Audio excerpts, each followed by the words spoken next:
Hello and welcome to my channel, I Win to Lose Gaming. If you're wondering how the heck does this bucket of bolts Ineffa works, well, besides the obvious of regular oil changes and quick charge stations, that's probably why you clicked on this video, which will hopefully teach you everything you need to know about Ineffa.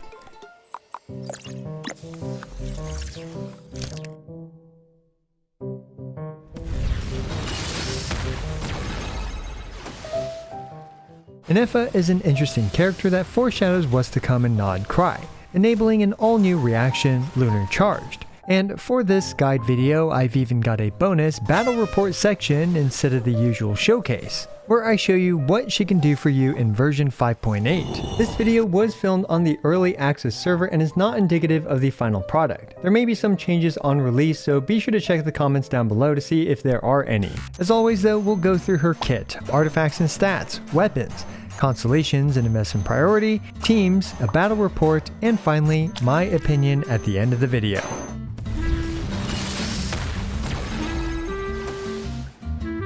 So let's go through Ineffa's kit, starting with her basic attacks, and they are unsurprisingly pretty useless, and it would be much cheaper and much more effective to go out there and get an IRL vacuum if vacuuming is what you need. However, besides how hard they suck, you can of course use them like most useless basic attacks, which includes activating the Favonius Lance, or for triggering things like Xingqiu's swords, etc, you know, the usual stuff that useless basic attacks can do that I guess make them technically not useless, but you don't need to level them at all, and yeah, they're not good. But what makes Ineffa super unique is this passive, the Moon Sign Benediction Assemblage Hub. When a party member triggers an electro-charged reaction, it will be converted into the Lunar-Charged reaction, and the Lunar-Charged reaction will also gain about 14% increase to its base damage with Ineffa on the party. So we're going to go ahead and try this out with an electro-charge, and we can see the Lunar-Charged number pop up, and it looks so weird, like look at it. So what the heck is Lunar-Charged? With Ineffa on the team, every time Electro and Hydro hook up, Electro-Charged gets yeeted and replaced by its much more fabulous older sister, Lunar-Charged, italicized with gradient filling, trademark pending. Now, with 200% more branding awareness, it summons an emo-depressed thundercloud over the enemy's head and zaps them every 2 seconds if they're still wet and shocked, just like me seeing Ayaka's dance. Now, let's break it down in the simplest way possible without causing further brain damage. Like Electro-Charged, Lunar-Charged scales off of character level, elemental mastery, resistance, and it also ignores defense. But here's the plot twist. Lunar-Charged can crit, so now RNGesus has entered the world of transformative reactions. But hold on to your neurons because it gets dumber, smarter. Instead of just taking the last Electro or Hydro applier, Lunar-Charged throws a group project at your whole party, and damage gets calculated based on everyone who contributed Hydro and Electro, and not equally either. The top damage dealer gets full credit, second place gets 50% of their damage, and third and fourth place gets 1/12. But here's the kicker, despite all this chaos, Lunar-Charged still killed the Regisvine in the exact same time as regular Electro-Charged. So yeah, the reaction itself is a side grade, but it's a fabulous looking side grade. It kills with style, and most importantly, it kills with more readability. Now, to add a little bit more clarity to the highly edited segment, here is a much drier and nerdier segment where we simply take a look at the actual damage formula. So the way it works is that basically every character that applied Electro or Hydro will be calculated, and they will each individually go through this formula. And like other transformative reaction formulas, Lunar-Charged has a base damage, roughly 2,600 or something for Lunar-Charged, and it scales off of character level. So you definitely want to level the Hydro and Electro characters up to level 90 in order to maximize the Lunar-Charged damage that's activated by the reaction itself. Then of course we have Ineffa's passive 3 in the next part of this multiplier, which just multiplies it by roughly 14%, assuming Ineffa has 2,000 attack or more, and she very easily reaches that number, by the way, so you can just kind of assume 14% here. And also scales quite well off of elemental mastery, and in that same multiplier where elemental mastery lives, other bonuses to Lunar-Charged damage fall into this multiplier, like for example her signature weapons 40%, or for example the Thundering Fury the 20% from the 4-piece, is it 20 or 15, whatever the percentage is, the percentage from the Thundering Fury set. Those should all go into this specific multiplier. And unlike other transformative reactions, this can crit, so if it crits, obviously you'll multiply it with your crit damage as well. And the last multiplier involved is that Lunar Charge is affected by enemy resistances. So as an example, let's say 3 characters applied Hydro and or Electro to the enemy during a Lunar Charged situation, then the previous formula will be ran for each of those 3 characters. And after the calculations are run, the highest number will have a full 100% scaling, the second highest number will have half scaling, and the third and fourth highest number will have 1/12 scaling. And ironically, even after all this, as you saw earlier, Lunar Charged ends up being about as strong as Electro-Charged. So what are the takeaways here? Is there anything that you should really care too much about? For the transformative reaction part of Lunar Charged damage, it's not really worth focusing your build too much around maximizing this number's damage, but more so you can treat this number as a bonus. And most of the characters that, for example, you're going to be using in Lunar Charged teams, they're going to be built with crit rate and crit damage anyway. I guess my main point here is, for example, you don't need to build Xingqiu like fanatically around this reaction, and instead focusing on his personal damage and focusing on his energy recharge like you normally would be my recommendation for the Hydro applier like Xingqiu.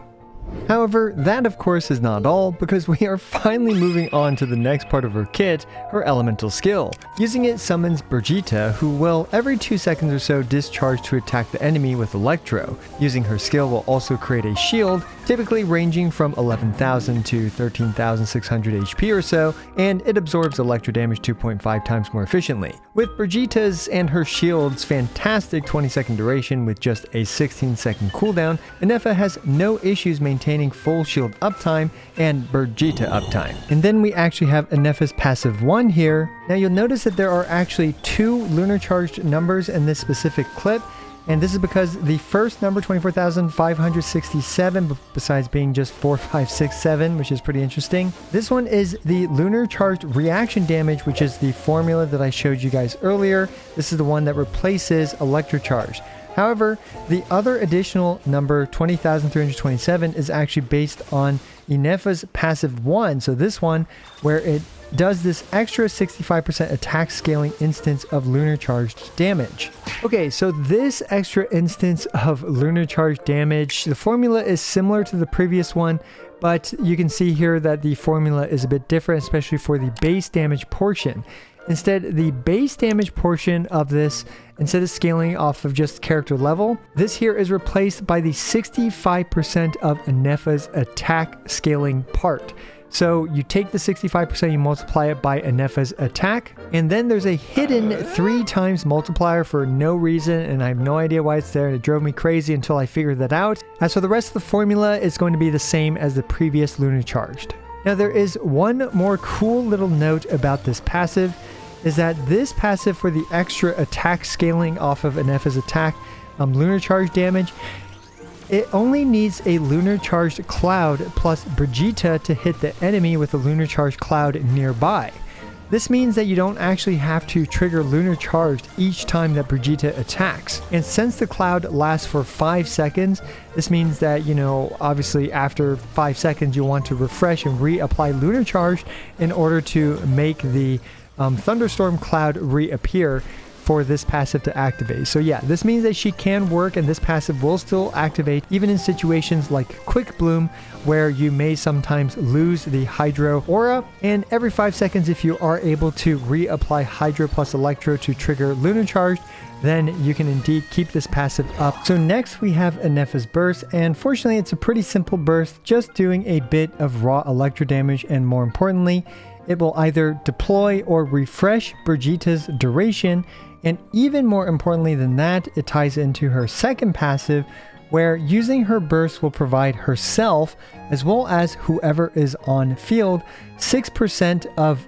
Ineffa's attack stat as elemental mastery. So this typically means that Ineffa will provide around 130 to 180 elemental mastery buff to herself as well as to the on-field character. So yeah, in this way, Ineffa is able to not only buff her own damage with this passive, but also buff the damage of the on-field character with this passive. Now, one drawback with her elemental burst though is that it is slow, taking around 2 full seconds to cast, and also keep in mind that her burst does not deploy her shield.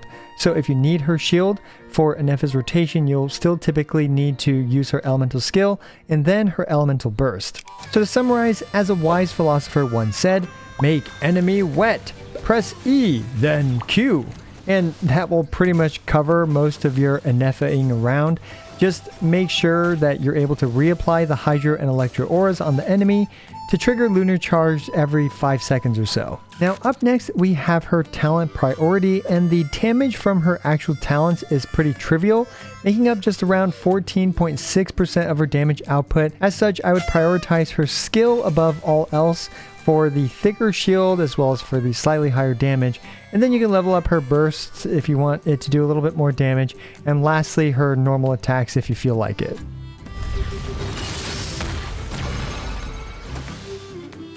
We've made it to the build section of the video, and the first point that I wanted to make for her is that for Ineffa, because you know she has all these new lunar charged mechanics, and with 6.0 right around the corner, I'm willing to bet that she's going to get a much more suitable artifact set for her playstyle in Nod Cry.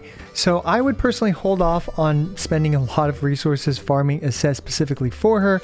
Of course, if you have a few pieces that are unleveled, yeah, sure, go ahead and level them. But let's actually go ahead and take a look at the sets in question. We have the 4-piece Gilded Dream set, which is overall my most recommended set for her, with this setup being overall my most recommended setup, being attack percent timepiece, attack percent goblet, and crit circlet. It can be crit damage depending on the weapon that you have for her, crit rate for a signature weapon, crit damage for something like this Staff of Scarlet Sands as an example.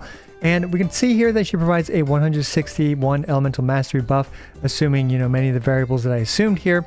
And I'm actually only giving this a 4-star rating for now. And this is because she does not quite yet have that perfect artifact set. Of course, maybe if Nod Cry comes out and there is no good artifact set for her, then, you know, we're going to have to change this to a 5-star rating for her. But because I'm assuming that the future will bring something better, this is why I have it at 4 stars. Now, in terms of the other main stats, you can substitute it for an elemental mastery main stat, but overall, barring one exception, I would say, it's going to be inferior to the attack percent timepiece in pretty much any situation. So do keep that in mind. And this is also why I don't really recommend an elemental mastery timepiece. However, as you can see, it is perfectly usable. So if you don't have a good attack percent timepiece on the Gilded Dreams, but you have a much better and rarer good elemental mastery timepiece for the Gilded Dreams, we'll go ahead and use that instead. Up next, we have the electro damage goblet, and this is just strictly a downgrade in all situations. So I just don't recommend it unless you're, I don't know, like trying to make her burst hit harder or something. But yeah, most of her damage, as shown earlier, is lunar charged damage, which does not scale off of the electro damage goblet. The last option you have is to substitute the circlet for an attack percent circlet, and it's a pretty big loss in her personal damage, although it does improve the elemental mastery buff by a bit, which, I mean, you can consider that. But overall, yeah, I personally don't think it's worth losing 8.5% of her personal damage output for roughly 1 elemental mastery substat roll's worth of a buff to your on-field teammate. Now, the next artifact set to talk about is the 4-piece Tenacity of the Millilith, and she can, of course, maintain perfect uptime on this, as well as beefing up her own shield, which is nice. And this set is nice, especially for hypercarry type characters like Arlecchino and Verissa, especially in content which is enabled by Lunar Charge, like for example against the silly cactus with a sombrero. Then you can definitely consider this as an option. Although personally, you know, it doesn't really matter too much in my opinion if you go Gilded Dreams or 4-piece Tenacity. They each have their benefits. Some characters like Verissa plus Genuine can kind of double dip into the 20% attack buff that she provides with the Tenacity, which is nice. Although again, far from necessary. But now up next we have the 2-piece combinations. This is going to be 2-piece Gladiators, 2-piece Shimenawas, 2-piece Gilded, 2-piece Wanderer's Troop, etc., etc., and they all perform roughly around this much. You do lose some damage, of course, like all 2-piece combinations, but it is a perfectly reasonable stopgap and a great way to save resources while you're waiting to see what artifacts might come with Nod Cry. Then of course you can also utilize the 4-piece Thundering Fury, which is even a bit worse because the electro damage is completely wasted, and the additional lunar charge damage that the 4-piece set provides is nice. However, it is far from necessary. So yeah, very similar to the 2-piece gliders, but again, if you have a good set, just go ahead and use this. And finally, you can even use the Noblesse Oblige. The only reason why I don't recommend this as much as, for example, the Tenacity of Millith is because her teams are often on roughly 20-second rotations, I would say. You can get away with lower rotation time too, but generally speaking, that's why it only has like 60% uptime, and not, I would just use Tenacity over this. So yeah, almost forgot about Energy Recharge main stat for the timepiece. Of course, you can use this if you really value having 100% burst uptime, in particular with certain setups. Like if she's the only electro character with, without Favonius and things like that, then Energy Recharge Timepiece could very well help her maintain that burst uptime. Generally speaking though, you don't really need this, especially in double electro teams. And in this specific case, for these calculations, I assumed you did not shift any of the other substats that are already in Energy Recharge into crit. And you can see that she'll lose about 12% of her damage output with an ER Timepiece. Still a situationally useful option, although also keep in mind that her burst has a very long 2-second cast time as well, so yeah. Now, up next we have Ineffa's substats. So Ineffa's substats, she definitely strongly favors crit, and the reason for this, and actually I'm going to bump this one down a bit, and the reason why is because she kind of dual scales a bit off of attack percent as well as elemental mastery because of the way lunar charge damage works. So crit rate rolls for her are even more valuable than for most other characters, so you definitely want to stack as much crit rate as possible. Then we have the attack percent rolls, which do have the added benefit of improving the elemental mastery buff by just a smidge. However, it can definitely add up as you get more attack percent rolls, but yeah, definitely prioritize crit rolls and then attack percent rolls. Finally, elemental mastery rolls are decent for her personal damage, and finally flat attack is of course not useless either. And for the substats, of course, Energy Recharge is always a great option, and you can typically get away with just a decent amount of Energy Recharge substat rolls in order to fulfill her ER requirements, which I'll talk about in a bit. As for Energy Recharge, shockingly, it's inevitably a moving target, but 130 to 140% energy regen with double Electro should be enough with most Electro teammates, and if Ineffa is the solo Electro character, you're going to want around 170% plus, so something like Favonius would easily solve that problem. But as always, Energy Recharge is always a moving target, and you're going to want to experiment to find what works for you and your current team. And it's also worth noting that it's not like Ineffa is ineffective without her burst, so yeah, sometimes you can just decide to skip it if you want.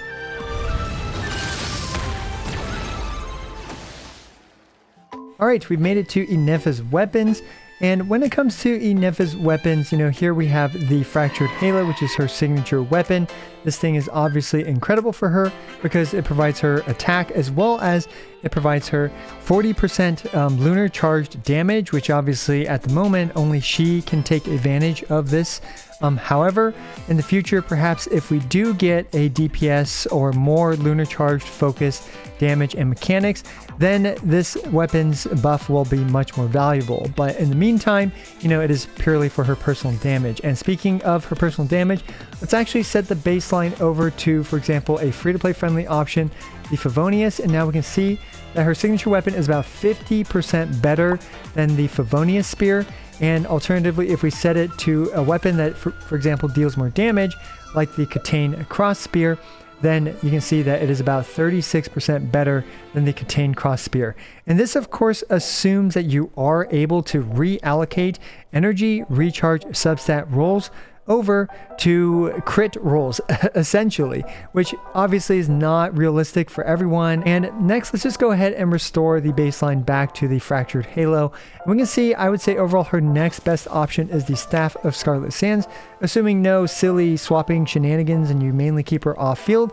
This means that she will have poor uptime on the additional stacks. And another interesting finding that I personally had that, is hopefully corroborated by in-game tests as well as others, is that I actually found an Elemental Mastery timepiece to be just a bit better than an attack percent timepiece, although running double Elemental Mastery was not worth it based on my calc. Then we also have the Symphonist of Sense, which is a pretty decent off-field polearm, and I was actually pretty surprised to see the Calamity Queller being this far down.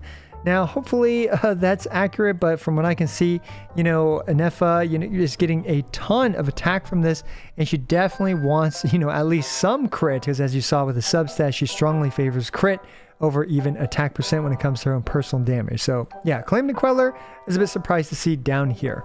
Now, as for some other options, her battle pass options are actually pretty solid, assuming you fulfill the passive of 3 or more elements, as well as the deathmatch specifically against one target is another great option. So yeah, you can also take a look at where the other, for example, 5-star stat sticks are on this list. And basically for free-to-plays, you have the Catane Cross Spear if you care about her damage, and you also have the Favonius Lance if you want to provide some energy and utility to the team. And then for, people that do have the Staff of Scarlet Sands for her personal damage, it's a pretty decent option. And for future impact, and kind of wait and see to see if there will be a Lunar Charge character coming in the horizon to kind of make the decision if you want her signature weapon or not. And here is the full weapon chart on the screen, as well as, a new little graphic that I made for you guys that ranks them in terms of, order to take a look at. And yeah, hopefully you guys find the weapon charts helpful or not. And also there's actually one more little detail and speculation that, of course, as of recording, I have no idea. But maybe there will be new craftables, and who knows if those will be good for her and Nod Cry. Yeah, I have no idea, but we're going to find out.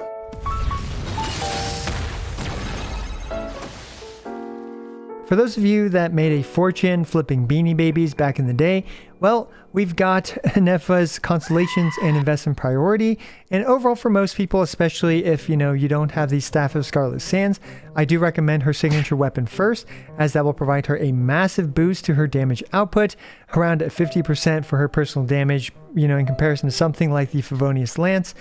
And this thing also provides a team-wide 40% Lunar Charged damage buff, which could be fantastic for future characters, although of course we will have to wait and see.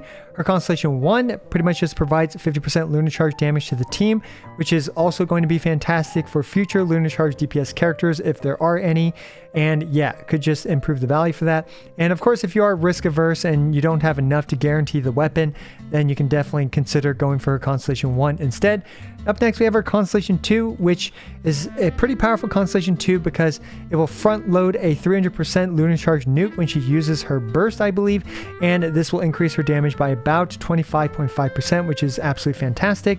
Then we also have her Constellation 3, which doesn't really do anything for her damage, of course, but it does improve her shield's thickness by a little bit, which is nice. Constellation 4 provides 5 energy basically every 4 seconds or so, which basically removes any energy issues that she has. Constellation 5 will provide 3 levels to her elemental burst, which is pretty much useless. Constellation 6 adds 135% Lunar Charge damage strikes. Roughly every 3.5 seconds is the cooldown, but I'd say more realistically, it's going to be roughly every 4 seconds from what I'm reading. Either way, though, it's a 45.3% damage gain for her. Roughly speaking, and it's going to be a fantastic Constellation 6, and by Constellation 6 Refinement 5, she's going to be doing about 3 times damage as a Constellation 0 Refinement 1 Ineffa, and also this Fractured Halo at R5 will provide an 80% Lunar Charge damage buff. So with Constellation 1, that's 130% Lunar Charge damage buff, which is going to be absolutely huge for potential future Lunar Charge damage.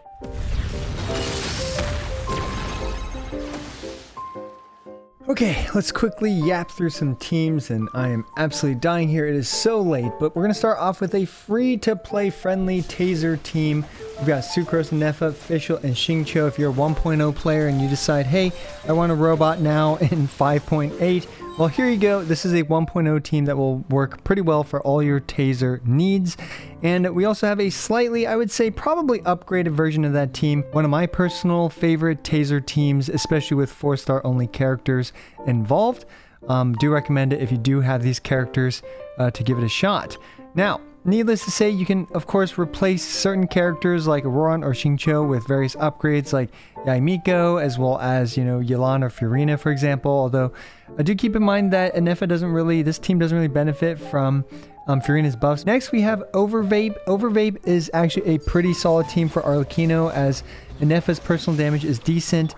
And do keep in mind though that Ineffa does not snapshot Bennett's buffs, so you're not going to get those massive passive 1 procs. And if Ineffa gets an upgraded artifact set in Nod Cry, then this could be one of Arlecchino's better teams, and perhaps even competitive to Sitlali, but I'm gonna, you know, put a really big tentative, we don't know situation there. But yeah, if Ineffa gets a support set that can buff Arlecchino's damage, like for example, I don't know, like Elemental Master or something, then, you know, now we're talking. So another team that I personally liked a lot is Verissa, carrying the rest of them. But basically Verissa does so much damage that you have a pretty decent amount of flexibility, and you can sacrifice a bit of damage output and put Ineffa here for various lunar charge related or electro charge related mechanics, where obviously Ineffa will shine. And, you know, needless to say, Ineffa's damage here isn't like terrible. I mean, you have VV Shred, although you don't, and you can run Tenacity on Furina as an example to buff their damage. So yeah, I like this team a lot because, you know, Verissa is just very solid character. So yeah.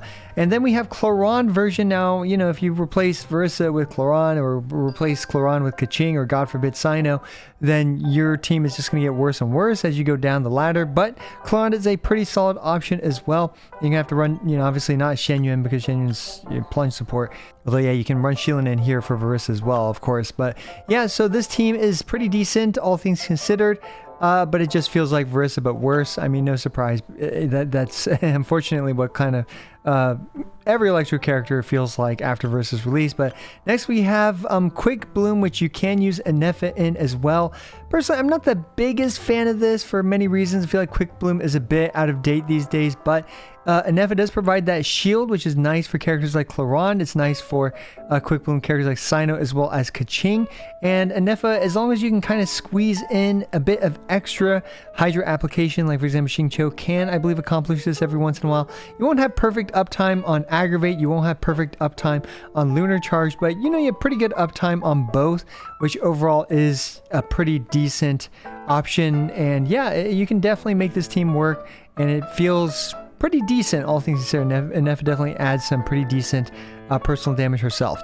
Now, we also have Neuvillette, and in this case, you know, you can run Furina. You can also substitute Furina to someone else, like, for example, Kazuha, although it might be a little bit tricky to get the double swirl on both Hydra and Electro, as well as the double crystallize. So yeah, I'm actually not 100% sure exactly how smooth that rotation is, but this is a pretty solid option as well. You can even have Neuvillette run the Thrilling Tales of Dragon Slayers if you want to pass on the attack buff to Ineffa, or you can just focus on Neuvillette's personal damage, especially if you've invested into Neuvillette a bit more. Like for example, you have his signature weapon, or you have his Constellation 1. That's a time where, you know, his damage matters a lot more than, for example, the rest of the team. And up next, we actually have a Hyper Bloom with Hydro Oversaturation, so that we can kind of guarantee the Lunar-Charged application on this team. And I gotta be completely honest, while you can use Ineffa for Hyper Bloom, she did feel worse to me than, for example, traditional Hyper Bloom carries in a team like this that's a bit oversaturated on Hydro for sure, than a character like, for example, Kuki Shinobu, or, you know, even Raiden, because of her lower tick rate than even Kuki Shinobu. But yeah, Kuki's able to, you know, activate Hyper Bloom more frequently at 1.5 seconds, as well as use her burst to activate Hyper Bloom constantly when her burst is active. And yeah, so Ineffa, not perfect for pure Hyper Bloom teams, but still perfectly usable, of course.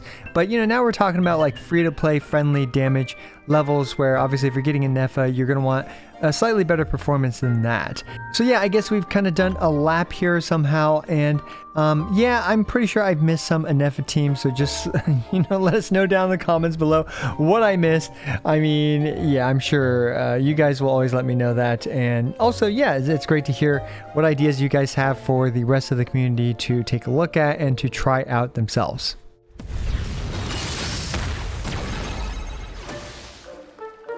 Okay, somehow this video turned out way longer than I would have liked.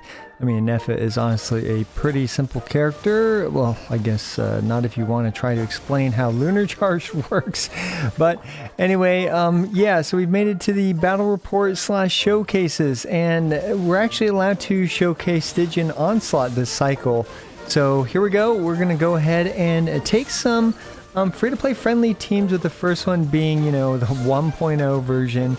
Robot with 1.0 firmware here, as we've got a full 1.0 team with Ineffa, and they're all using free-to-play friendly weapons. I believe Sucrose was using the Thrilling Tales, Xingqiu Sacrificial, and Fischl actually had a Refinement 1 stringless versus this Taco Tuesday Cactus Man, and it's very fitting that this video is going to come out on a Tuesday, because indeed, we're going to be grabbing a lot of tacos this Tuesday. Actually, that sounds really good. I know, I think Rubio's used to have Taco Tuesday fish tacos, which were like, man, $1.50 per taco, although I think they raised their prices.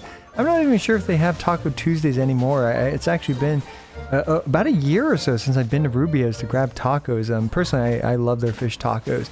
My favorite dish from Rubio's. Anyway, what was I talking about? I was talking about the Ineffa Robot. Wait, no, this isn't the Ineffa team. This is the Sucrose. Okay, I'm going to change that label so you guys won't see what I'm talking about. Oh, can you tell I'm tired?